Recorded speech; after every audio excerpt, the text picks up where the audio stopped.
Salut les gars, c'est Quentin GT et dans cette vidéo, je vais vous expliquer pourquoi, de mon point de vue, le silence radio est une très mauvaise tactique de séduction.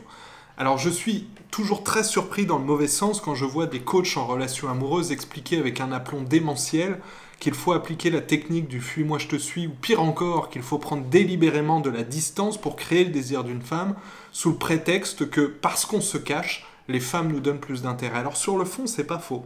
Mais attention, ça ne veut pas dire qu'il est bon de le faire. Déjà, je préfère vous dire clairement que les résultats seront vraiment très variés selon la fille que vous avez en face de vous.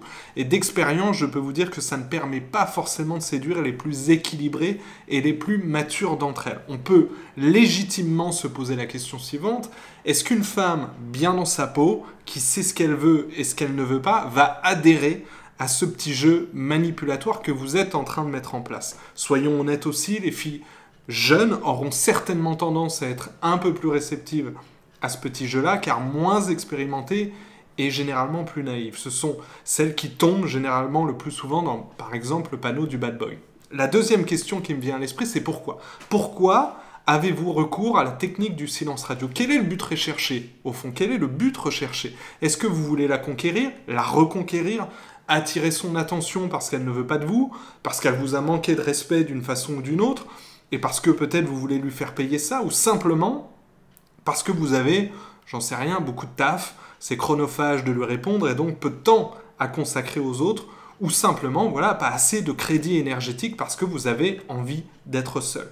L'énergie et les vibrations que vous allez dégager ne seront pas du tout les mêmes en fonction de la raison, de la cause profonde. Je fais un petit aparté. N'oubliez pas les gars de mettre un petit pouce bleu si la vidéo vous plaît et encore mieux de vous inscrire à la chaîne pour être tenu informé à chaque fois que je sors une nouvelle vidéo. Donc, le silence radio fait en réalité partie de toutes ces techniques un peu prémâchées dont les coachs vantent les mérites pour masquer et finalement compenser un manque de communication sociale ou d'affirmation de soi.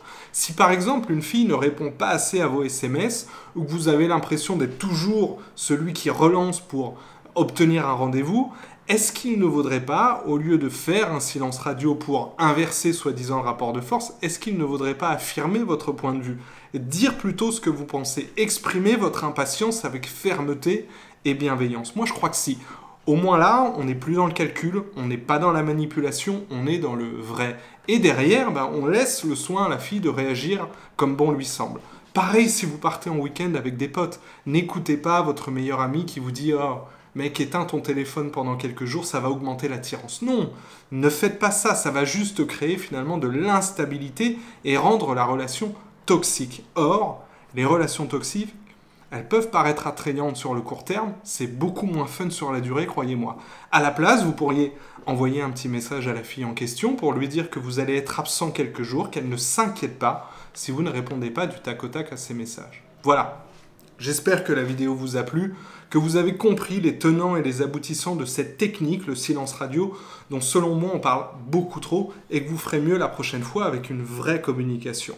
Pour plus de ressources, allez voir du côté de la description, je suis sûr que vous trouverez votre bonheur si vous voulez demain relancer votre vie sentimentale avec les bons outils. Ciao.